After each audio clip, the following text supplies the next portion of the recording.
Chinese बहू। हे भगवान, फिर से यह कोरोना नाम का राक्षस जाग गया। इस बार तो ड्रैगन के मुंह से मौत बरस रही है। सही बोल रही है माँ जी। मुझे तो अब शर्म ही आती है कि मैं चाइना से हूँ।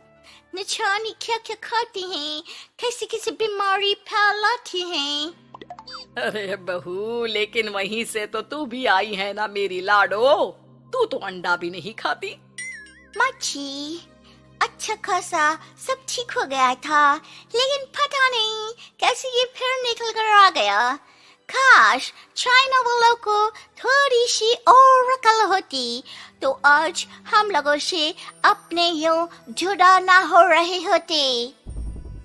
कोरोना की नई लहर से देश में हो रही मौतों और घर में बंद रहने के कारण हमारी चाइनीज बहू बहुत दुखी होती है।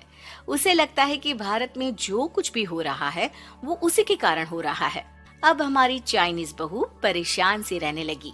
अरे क्या बात है मेरी चाइनीज गुड़िया, आज तू एक्सरसाइज नहीं करेगी?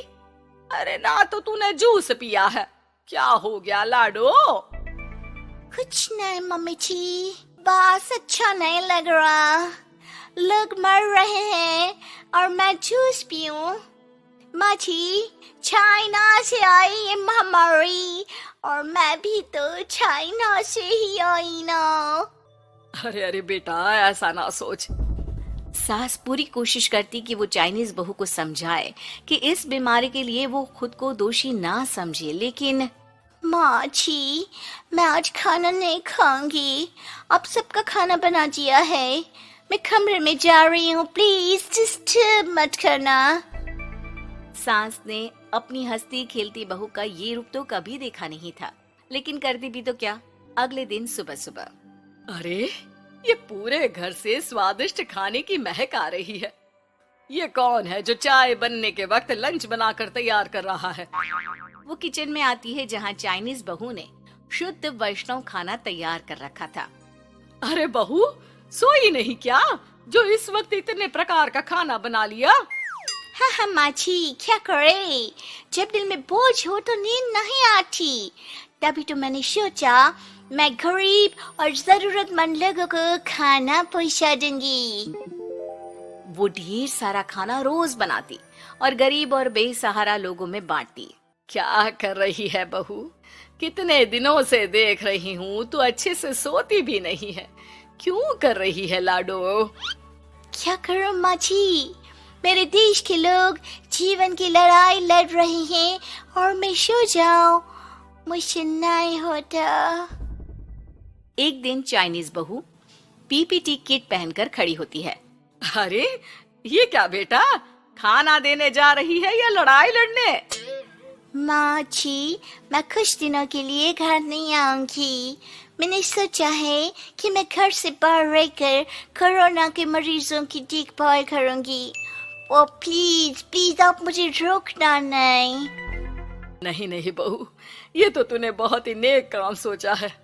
बस बेटा तू अपना ख्याल रखना। बहू वहाँ से चली जाती है, लेकिन सास की रोज फोन पर बहू से बात होती। घर पर क्या है माँ, क्यों भेज दिया तूने उसे? बाहर कितना खतरा है, उसे कुछ हो गया तो? अरे बिल्कुल चिंता ना कर, उसने सारे नियम कायदे को फॉलो किया है। अरे वो बिल्कुल ठीक रहेगी। और अगर मैं उसे मना कर देती ना तो उसकी अंतरात्मा उसे सोने नहीं देती। तू तो सारा दिन घर से ऑफिस का काम करता, लेकिन मैंने देखा है उसे कितना परेशान रहती थी कुछ दिनों से। हाँ वो भी है। उधर चाइनीज बहू लोगों का खूब ख्याल रखती, उन लोगों तक खाना पहुंचाती, उनके बच्चों की देखभाल करती। एक दिन बहू अपनी सोशल साइट देख रही थी तो उसे दिखता है कि एक आदमी ने बच्चों की देखभाल के लिए पोस्ट डाली है। बहू उसे फोन करती है। मैं आपकी कोई मदद कर सकती हूँ, प्लीज बताओ। दूसरी तरफ से आवाज आती है। मैं और मेरी बीवी दोनों ही कोरोना से पीड़ित हैं। हम लोगों के बच्चों को देखने के लिए कोई नहीं है, प्लीज हमारी मदद करो। हाँ हाँ बिल्कुल, आप परेशान ना हो, मैं आ रही हूँ। मुझे आपका एड्रेस बताओ। वो आदमी बहू को पता लिखवाता है। वहाँ वो पहुँच जाती है।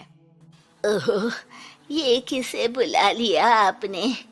ये तो चाइनीज है, इसी के कारण तो हम लोगों का देश इस परेशानी से जूझ रहा है। अरे पर ये तो हिंदी में बात कर रही थी। तभी बीवी की ऑक्सीजन लेवल गिरने लगती है। ये क्या हो रहा है? आप टेंशन क्यों ले रहे हैं? जल्दी से इन्हें अस्पताल लेकर जाइए। रुकिए, मैं आपको एक अस्पताल में बेड भी दिला देती हूँ। वो मेरे अंकल का अस्पताल है। चाइनीज बहू फोन पर बात करके उन लोगों को बेड दिलाती है, जहां पति की भी तबीयत खराब हो जाती है और दोनों को बेड दिलाकर बहू घर में बच्चों की पूरी देखभाल करती है। सास का बहू पर फोन आता है। अरे मेरी चाइनीज गुड़िया, कैसी है रे तू? अरे माँ, पीछे की गली में ही हूँ मैं। वो खालिया लोग है ना, उन दोनों हस्बैंड वाइफ को कोरोना हो गया था। मैंने उन लोगों को श्रीवास्तव अंकल के अस्पताल में भर्ती करवा दिया है और अब मैं नमाज ही उन दोनों बच्चों का ख्याल रख रही हूँ। अरे जीती रहे बेटा, कोई जरूरत हो तो बता देना। नहीं नहीं माँ जी, सब कंट्रोल में है। बस इन बच्चों के माँ बाप ठीक होकर घर आ जाए। अच्छा माँ, इन लोगों के घर का फोन बज रहा है, मैं आपको थोड़ी देर बाद कॉल करती हूँ। लैंडलाइन में घर के मालिक का फोन था। हम लोगों की जिंदगी का कोई भरोसा नहीं है। यहाँ इलाज महंगा है और हम लोगों के पास पैसे नहीं है। जितना इलाज हो सकेगा उतना ही होगा। हमारे बाद प्लीज आप हमारे बच्चों को संभाल लेना। नहीं नहीं, ऐसे मत बोलिए, मैं अस्पताल वालों से बात करती हूँ। बहू अपनी बैंक से अस्पताल वालों को पैसे दे देती है और फोन पर कहती है, मैंने आप लोगों के अकाउंट में पैसे डाल दिए हैं। इन दोनों का अच्छे से इलाज होना चाहिए। पैसे की जरूरत होगी तो मैं और डाल दूंगी। सारा दिन बहू कोरोना पेशेंट के बच्चों को देखती, रात में ढेर सारा खाना पैक करके जरूरतमंदों में बांटती। सोशल साइट्स के जरिए भी वो लोगों से जुड़कर उनकी मदद करती। फिर एक दिन घर का मालिक और उसकी बीवी ठीक होकर घर आ जाते हैं। आपका बहुत बहुत शुक्रिया, मैं आपकी पाई पाई लौटा दूंगा। भाई नहीं, पैसा दिया था, लेकिन वो जब आप बिल्कुल ठीक हो जाना तो क्षमा कर दे देना, कोई बात नहीं। दोनों पति पत्नी चाइनीज बहू का शुक्रिया अदा करते हैं। आप तो हम लोगों के लिए भगवान की तरह हैं। आपका बहुत बहुत शुक्रिया। चाइनीज बहू बहुत खुश हो जाती है। वो घर आकर सास को पूरी बात बताती है। देख मेरी चाइनीज गुड़िया, तुझे चाइना का होने पर अफसोस था ना, लेकिन तूने सच्चे दिल से लोगों की सेवा करके ये बता दिया कि बेटी कहीं की भी क्यों ना हो, ससुराल आकर वो ससुराल के रंग में ही रंग जाती है। अब तो तू मेरी भारतीय बहू है। हाँ।